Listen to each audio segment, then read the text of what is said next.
আজকে আমরা আসছি মহাভারত কিছু তথ্যের পরের অংশে। আমরা সোজা চলে এসেছি সভা পর্বের 12তম অধ্যায়, এবং এই অনুপর্বের নাম ব্যাসদেব রেখে লোকপাল সভাখ্যান। পর্বের এর আগের অংশে আমরা দেখেছি যে যুধিষ্ঠির যখন রাজসূয় যজ্ঞের আয়োজন করছেন, সেই সময় নারদ মুনি এসে যুধিষ্ঠিরকে যথাযথ রাষ্ট্র শাসন সম্বন্ধে নানা রকম উপদেশ দিয়েছিলেন। যাই হোক, সেই সময় তারপরে যুধিষ্ঠির কিন্তু নারদ মুনিকে জিজ্ঞেস করেছিলেন, হে মুনিবর, আপনি তো পুরো ব্রহ্মাণ্ডই দেখেছেন, তা এরকম সভাগৃহ আর কোথায় কোথায় আপনি দেখেছেন যা আপনার, যেটা আপনি উল্লেখ করতে চান? তখন নারদ মুনি বলেছেন, এই ব্রহ্মাণ্ডে 5টি সভাগৃহ সর্বোত্তম। সেই 5টি সভাগৃহের বর্ণনা নারদ মুনি যুধিষ্ঠিরকে দিয়েছিলেন, এবং সেই বর্ণনার শেষে যুধিষ্ঠির আহ তার সারাংশ হিসেবে নারদ মুনিকে বললেন যে, মুনিবর, আমি যা বুঝলাম তা এইখানে যুধিষ্ঠির বলছেন যে উনি যা বুঝলেন তাতে কোন কোন লোকে, মানে কোন কোন দেবতার সভায় কারা বাস করেন, এই কটি 500টা শ্লোক আপনাদের একটু শোনাতে চাই। এই জন্য আমরা অনেকে নিজেদের মনে মনে ভাবি যে মানুষেরা মৃত্যুর পরে কোন লোকে যায়, দেবতারাই বা মৃত্যুর পরে কোন লোকে যায়, তার উত্তরটা এখানে আছে। এখানে যুধিষ্ঠির বলছেন, প্রায়শ রাজ লোকস্ত কথিত বদতাঙ্গবর বৈবস্বত সভায়ং তু যথা বদসি মে প্রহ। যুধিষ্ঠির বলছেন, হে মুনি, আপনি আমাকে যা বললেন তাতে আমি যা বুঝলাম যে অধিকাংশ রাজারাই মৃত্যুর পর অশ্বানের পুত্র যমলোকে বাস করেন। যমের সভায় বাস করেন মানে যমলোকে বাস করেন। এখানে যেটা লক্ষণীয়, যমলোক কিন্তু একটা স্বর্গলোক, ইন্দ্রলোক হিসেবে মতো আরেকটা লোক, যেখানে মৃত রাজারা বাস করেন। যমলোক কিন্তু এখানে দেখা যাচ্ছে, যমলোক কিন্তু একটা শাস্তি দেওয়ার জায়গা নয়, যেটা আমরা গল্পে শুনি যে যমলোকে গেলেই কড়াইতে তেল ঢেলে আমাদের ভাজা হবে। সেসব কোনো জিনিস কিন্তু বেদ, উপনিষদ, মহাভারতে কোথাও নেই। তা বেশিরভাগ রাজারাই মৃত্যুর পরে যমলোকে বাস করেন। তারপরে আসছে বরুণস্য সভায়, বরুণ দেবতার সভায় কারা থাকেন। সভায় তু নাগাস্তে কথিত বিভ দৈত্য ইন্দ্রশ্চাপি ভূষ্ঠ সরিত সাগরস্তথা। অর্থাৎ বরুণ লোকে বাস করেন নাগ দেবতারা, দৈত্য রাজারা, আর নদী ও সমুদ্রের দেবতা। অবশ্যই আমাদের উপনিষদে, পুরাণে সমস্ত নদী এবং সমুদ্রেরও দেবতা কল্পনা করা হয়েছেন, সেই দেবতারা বরুণ লোকে বাস করেন। এই বক্তব্যে যেটা লক্ষণীয়, দৈত্য রাজারাও কিন্তু বরুণ লোকে বাস করেন। এর থেকে ধারণা করা যেতে পারে পুরাণে বা আমাদের নানা রকম পুরাণ গ্রন্থে যে দৈত্য কথাটা এসছে, দৈত্যরা কোনো অপদেবতা বা ভূতপেত্নী নয়। আমার মনে হয় হয়তো তৎকালীন সেই যুগে কোনো প্রকাণ্ড চেহারার কিছু একটা, এক ধরনের লোক ছিল কোনো কোথাও, সেই প্রকাণ্ড চেহারার লোকেদেরই দৈত্য বলে। যাই হোক, এটা আমার ব্যক্তিগত ধারণা। তারপরে আসছে কুবের লোক। কুবের লোকে কারা থাকেন? তথা ধনপতির যক্ষা।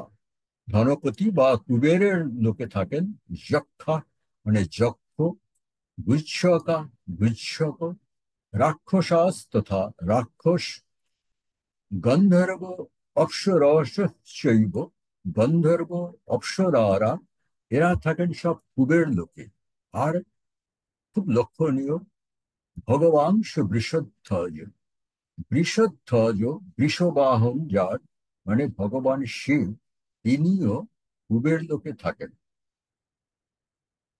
তারপরে বলছেন পিতামহ সভায়, অর্থাৎ পিতামহ ব্রহ্মার সভায়, যেটা আমাদের পুরাণ মতে সর্বশ্রেষ্ঠ লোক, সেখানে কারা থাকেন? পিতামহ সভায়ন্তু প্রতিষ্ঠাতে মহর্ষয়। যুধিষ্ঠির বলছেন, মুনিবর, আপনার কথা মতো বেশিরভাগ মহর্ষিরাই পিতামহ ব্রহ্মার সহায়ক থাকেন। আর কারা থাকেন সেখানে? সর্বে দেবনিকায়াস্য সর্বশস্ত্রাণি চৈব, অর্থাৎ বেশিরভাগ দেবতাগণ আর বেদ ইত্যাদি সর্বশাস্ত্রের দেবতাগণ। এখানে মনে রাখতে হবে, আমাদের পুরাণে কিন্তু বেদকেও দেবতা বলা হয়েছে, উপনিষদকেও দেবতা বলা হয়েছে। এইসব বেদ উপনিষদের যে দেবতা, তারা থাকেন ব্রহ্মলোকে। আর এটা আমরা পুরাণে অন্য জায়গাতেও পাই, যে আমাদের যে সপ্ত ঋষি, অগস্ত্য, অত্রি, বশিষ্ঠ, বিশ্বামিত্র, গৌতম, যমদগ্নি, ভরদ্বাজ, পুরাণে বলা হয়েছে যে এই সপ্ত ঋষি, তারা, এরা সবাই মানুষ ছিলেন, মর্তলোকের মানুষ, কিন্তু তারা মর্তলোকেই তাদের সম্পূর্ণ ব্রহ্ম উপলব্ধি হয়েছিল, এবং তার ফলে তারা তাদের ব্রহ্ম ছিল, এবং তারা সরাসরি ব্রহ্মলোকে অবস্থান করেন। তাদের আর পুনর্জন্ম করে নিয়ে এই এই- তাদের আর ফিরে আসতে হয়নি। অবশ্য শুধু এই 7 জন নয়, বেদব্যাস বলছেন অধিকাংশ মহর্ষি, এবং এই 7 জনের নাম এখানে আমি আপনাদের একটু দেখার জন্য বলে দিলাম। আর আছে শক্র বা ইন্দ্রের সভা। ইন্দ্রের সভা বলতে বোঝায় স্বর্গ।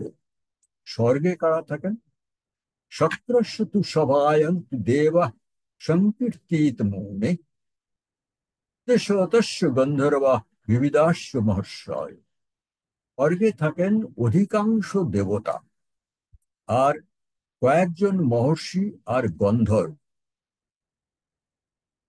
আমরা আগে দেখেছি কিছু দেবতা থাকেন ব্রহ্মলোক, আর অধিকাংশ মহর্ষি থাকেন ব্রহ্মলোকে। কিন্তু অধিকাংশ দেবতা আর কিছু মহর্ষি থাকেন স্বর্গলোক। এখানে লক্ষণীয় যে তাহলে আমরা যারা সাধারণ মানুষ, আমরা কোন লোকে?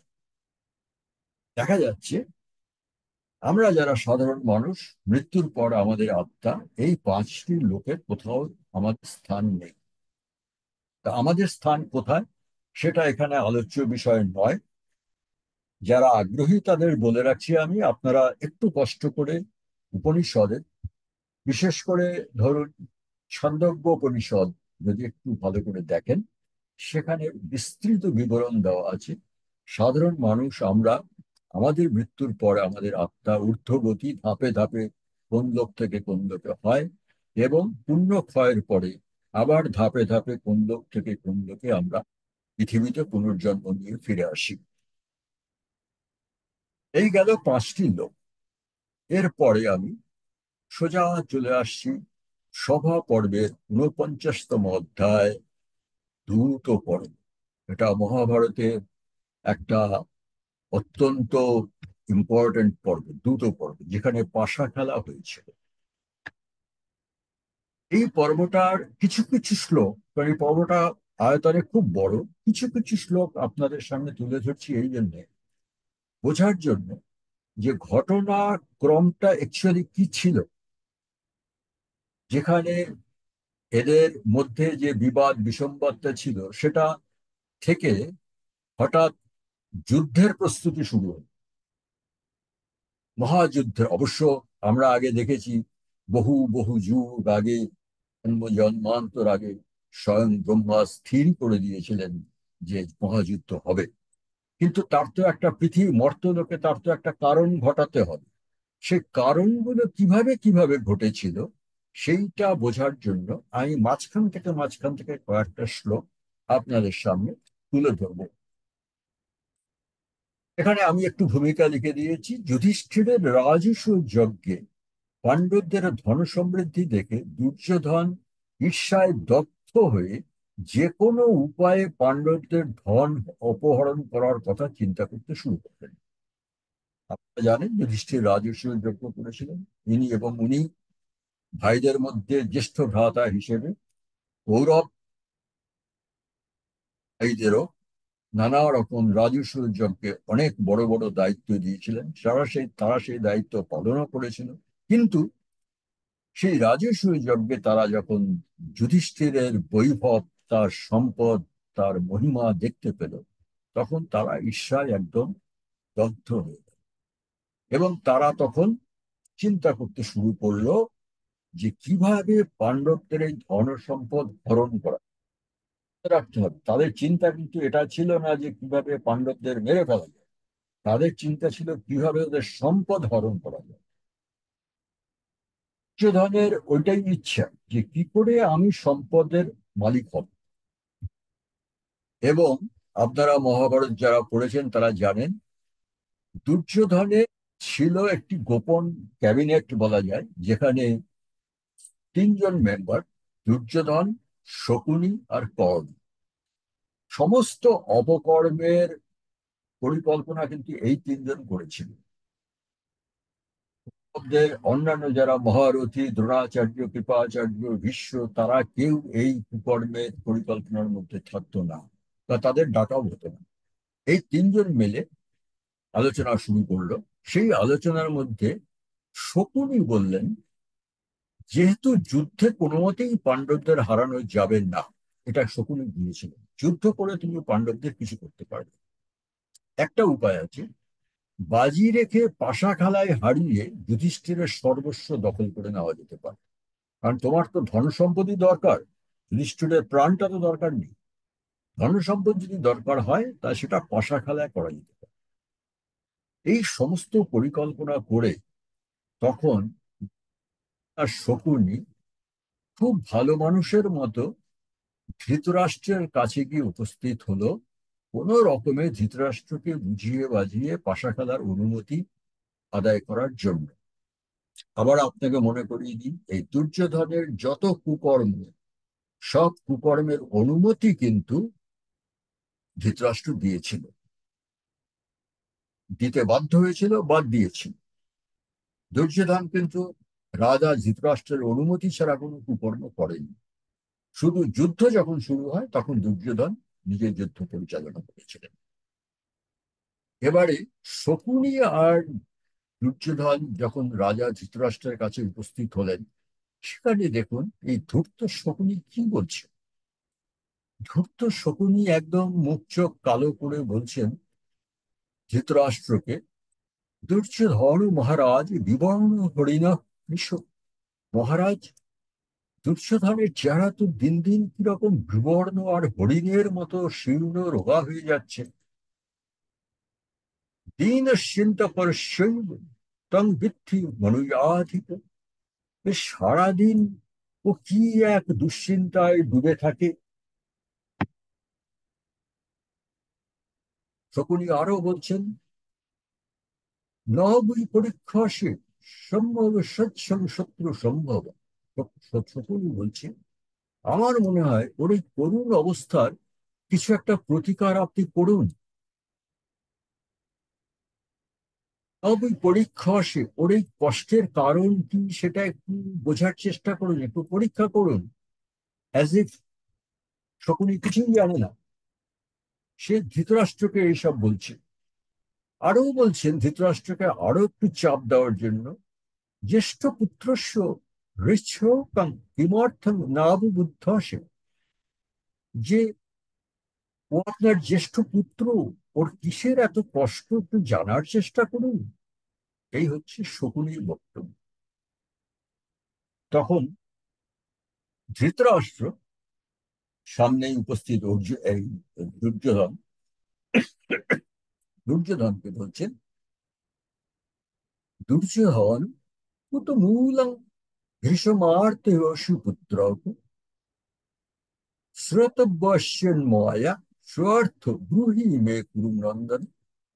তখন ধৃতরাষ্ট্র দুর্যোধনকে বলছেন, হে দুর্যোধন, তোমার এই ভীষণ আর্ত করুণ অবস্থার মূল কারণ কি? যদি এটা আমার শোনার যোগ্য হয়, শ্রোতব্যস্যন্ময়া, আমার শোনার যোগ্য হয়, তবে আমাকে বলো। দুর্যোধন বলছেন, দুর্যোধন তো এত চালাকি করে কথা বলতে পারে না, সবসময় কাট কাট কথা বলে। দুর্যোধন বলছে, ন মং প্রণাতি মদ্ভুক্তম শ্রিয়ম দৃষ্টবা যুধিষ্ঠির। যুধিষ্ঠিরের এই জাজ্জল্যবান শ্রীবৃদ্ধি থেকে আমার আর ভোজন ভালো লাগছে না, মানে আমার আর কিছু খেতেই ইচ্ছে করছে না। অতি জ্বলন্তিং কন্তেই বিবর্ণীকরণিং মম। যে কুন্তি পুত্রের এই জ্বলন্ত বৈভব আমাকে বিবর্ণ করে ফেলেছে, মানে আমি সাদা হয়ে যাচ্ছি, আমার গায়ে আর রক্ত নেই। তাং দৃष्ट्वा পাণ্ডুপুত্রস্য শ্রিয়ং পরমীকামহম শান্তিং ন পরিগচ্ছামি দচ্যমানে চেতসা। যে পাণ্ডুপুত্রদের এই অতুল সম্মান সম্পদ দেখে আমার হৃদয়ের মধ্যে আগুনের মতো জ্বালা সৃষ্টি হয়েছে, আমি আর কোনোভাবে শান্তি পাচ্ছি না। তখন শকুনি আবার সেখানে যোগ দিচ্ছেন। শকুনি সেখানে যোগ দিচ্ছেন, ইয়ামেতমতুলাং লক্ষ্মীং দৃষ্টবানসি পাণ্ডবে। যে পাণ্ডবদের যে অতুল লক্ষ্মী বা ধন সম্পদ তুমি দেখেছ, দুর্যোধনকে উল্লেখ করে বলছেন, তস্যা প্রাপ্তাব উপায়ং মে শ্রীণু সত্য পরাক্রম। বলছেন যে পাণ্ডবদের যে অতুল সম্পদ সমৃদ্ধি তুমি দেখেছ, সেটা প্রাপ্তাব উপায়, সেটা পাওয়ার উপায় আমার জানা আছে, শোনো আমার কাছ থেকে কিভাবে পেতে হবে। আরো বলছেন, শকুনি আরো বলছেন, অহম অক্ষেষু অভিজ্ঞাত পৃথিব্যামপি ভারত। এই বিশ্বে আমার মতো দাবা খেলায়, সরি, পাশা খেলায় অভিজ্ঞ আর কেউ নেই, আর কেউ নেই, আমি সবার সেরা। হৃদয়জ্ঞ কণজ্ঞস্য বিশেষজ্ঞস্য দেবনে। হচ্ছে পরপক্ষের মন বুঝে কিভাবে বাজি ফেলতে হবে, বাজি রাখতে হবে, এবং কিভাবে পাশার গুটি ফেলতে হবে, সে বিষয়ে আমার মতো বিশেষজ্ঞ আর কেউ নেই। সেইখানে তিনি বলছেন, দ্রুত প্রিয়স্য কন্তেয়। কন্তেয় যুধিষ্ঠির কিন্তু দ্রুত প্রিয়, পাশা খেলা ভালোবাসে। দ্রুত প্রিয়স্য কন্তেয় ন জানাতি দেবী তুম। যুধিষ্ঠির পাশা খেলতে ভালোবাসে, কিন্তু পাশার গুটি কি করে চালতে হয় সেটা যুধিষ্ঠির জানে না। আহত চেষ্যাতি ব্যক্তং দুতাদপি রণাদ। শকুনি বলছেন, আমি যতদূর বুঝতে পারছি, যুধিষ্ঠির এমন ব্যক্তি, তাকে দুটো ব্যাপারে, পাশা খেলতে অথবা যুদ্ধে যদি আহ্বান করো, যুধিষ্ঠির কখনো পিছপাও হবে না, যুধিষ্ঠির আসবেন। এইসব কথা শকুনি বলছে দুর্যোধনকে উল্লেখ করে। কিন্তু ধৃতরাষ্ট্রকে শুনি, আরো বলছেন, বিজেষ্যামি কৃত্তাতু কপটাং বিভ। যে কপট পাশায় হারিয়ে যুধিষ্ঠিরের সমস্ত সম্পদ আমি তোমার কাছে এনে দেব, আনায়ামি সমৃদ্ধি। যুধিষ্ঠিরের সমস্ত সম্পদ আমি তোমাকে এনে দেব। তাং দিব্যাং চোপশয়স্যতম। সুতরাং তুমি এখনই যুধিষ্ঠিরকে পাশা খেলার জন্য ডাকো। যুধিষ্ঠির তখন, সরি, দুর্যোধন তখন বললেন, অয়মুৎসহ হতে রাজশ্রী মাহাত্ম্য লক্ষ্যে। আমার ইচ্ছে যে এই পাশা খেলায় মধ্যে দিয়ে পাণ্ডবদের সমস্ত রাজশ্রী আমি হরণ করব। দূতের পাণ্ডু পুত্র তদনুজ্ঞাতুম রোষ। বলছেন, সুতরাং হে মহারাজ, আপনি পাণ্ডবদের সঙ্গে পাশা খেলার আমাকে অনুমতি দিন। ধৃতরাষ্ট্র তখন বললেন, সত্তা মন্ত্রী মহাপ্রাজ্ঞ স্থিত শাসনে, যে আমার মন্ত্রী বিদুর, উনি মহাপ্রাজ্ঞ, মহাজ্ঞানী, স্থিতধী, এবং তার পরামর্শ নিয়েই আমি রাজ্য শাসন করি। তেন সঙ্গম্য বেৎস্যামি কার্যস্যাস্য বিনিশ্চয়ন। এ বিষয়ে তার সঙ্গে একটু আলোচনা করে তবেই আমি আমার কর্তব্য কর্ম স্থির করব। দুর্যোধন তখন একেবারে নাচার হয়ে বলতে শুরু করলো, নিবর্তয়িষ্যতি আসু যদি হত্যা সমেষ্যতি। আপনি যদি বিদুরের সঙ্গে কথা বলেন, তাহলে নিশ্চয়ই তিনি আপনাকে এই কাজ থেকে নিবৃত্ত করবেন। আর বলছেন, নিবৃত্তে তৈ রাজেন্দ্র মনুষ্যয়ম অসংশয়ম। আর হে রাজা, আপনি যদি আমাকে এই পাশাখালা থেকে নিবৃত্ত করেন, তাহলে আমি নিশ্চয়ই নিঃসংশয়ে আমি মরে যাব, বা আমি প্রাণ বিসর্জন দেব। পাঠকরা একটু লক্ষ্য করবেন দুর্যোধন কিভাবে তার বৃদ্ধ অন্ধ পিতার উপরে চাপ সৃষ্টি করছে।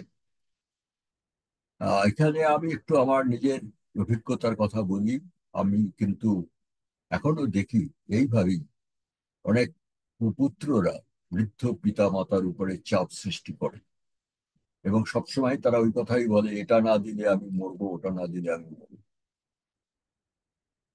যাই হোক, এই সময় বৈশম্পায়ন ঋষি, বৈশম্পায়ন যিনি সেই জন্মেজয় সর্পযজ্ঞে মহাভারতের কথা সবাইকে শোনাচ্ছিলেন, ঋষি বৈশম্পায়ন তিনি নিজের কথা একটা বললেন, আর্তবাক্যং তু তৎ তস্য প্রণয়োক্তং দিসম্মোষম। প্রিয় পুত্রের মুখে এরকম আর্তবাক্য শুনে ধৃতরাষ্ট্র দুর্যোধনের ইচ্ছাতেই মত দিলেন। যেটা যেটা আমি বলছিলাম, এরকম আজও হয়, আমি দেখি।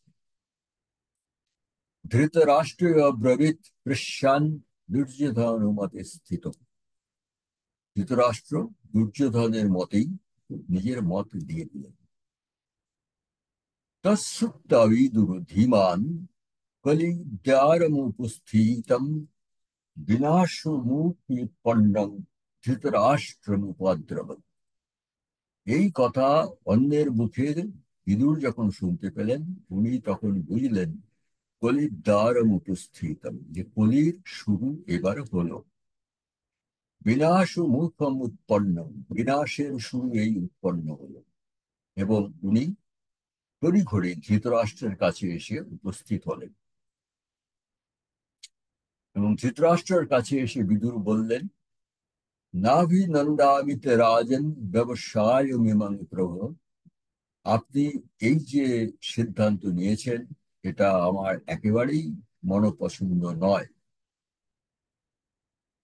তবে সিদ্ধান্ত যখন আপনি নিয়েছেন, তখন আপনারই দায়িত্ব হলো পুত্রের ভেদ যথা ন স্যাদ যুথ হেতস্তথা তু। যে বংশের দুই রাজার পুত্রদের মধ্যে এই পাশা খেলা নিয়ে যেন কোনো মহাবিবাদ সৃষ্টি না হয়, এটা দেখাও আপনারই কর্তব্য। আপনাকেই এটা দেখতে হবে। বিদুরের এই কথায় দেখুন ধৃতরাষ্ট্র কি আশ্চর্য কথা বলছে। ক্ষত্ত পুত্রেষু পুত্রৈরি মে কলহ ন ভবিষ্যতি। বিদুর, এর সঙ্গে পুত্রদের কলহ হবে না, এটা ধৃতরাষ্ট্র কি করে জানতে পারলেন জানি না। তো ওনার ধারণা এরকম কলহ হবে না। মহাভারত যদি আপনারা পড়েন, দেখবেন ধৃতরাষ্ট্র বারংবার এই ভুলটা করেছে। এবং উনি বলছেন না কলহ হবে না, আবার একই সঙ্গে বলছেন যদি দেবা প্রসাদং না, দেবতাদের আশীর্বাদ যদি না থাকে, করিষ্যন্তি ন সংশয়, তাহলে কলহ হবেই। তার মানে উনি প্রথমে তো দুর্যোধনের চাপে পড়ে অনুমতি দিলেন, তারপরে আবার বিদুরকে বলছেন না আমার মনে হয় পুত্রদের মধ্যে কলহ হবে না। আবার একই সঙ্গে বলছেন যদি দেবতারা আশীর্বাদ না দেয় আমাকে, তাহলে কি আর করা যাবে, যা হবে তাই হবে। মানে উনি পুরো দায়িত্বটা এখন দেবতাদের ঘাড়ে চাপিয়ে দিচ্ছেন। আবারও বলছেন, অশুভং বা শুভং বা হিতং বা যদি বা হিতং, বলছে শুভ বা অশুভ, ভালো বা খারাপ, যাই অদৃষ্টে থাক, প্রবর্ততং শুধু দূতং দৃষ্টমেতন্য সংশয়, যে আমি যে সুহৃদ্দূতম মানে সুহৃদদের মধ্যে পাশা খেলা, মানে উনি বলতে চাইছেন আজকের ভাষায় ফ্রেন্ডলি ম্যাচ। যে এই ফ্রেন্ডলি ম্যাচের যে সিদ্ধান্ত আমি নিয়েছি, এটা প্রবর্ততাং মানে এটা শুরু করার সমস্ত ব্যবস্থাপনা তুমি করো। এই হচ্ছে ধৃতরাষ্ট্রের কথা। এরপরে আমরা দেখবো এর পরের অংশে যে পাশা খেলা যখন শুরু হলো এবং তার পরিণতি কি হলো, এটা আমরা পরের অংশে দেখব।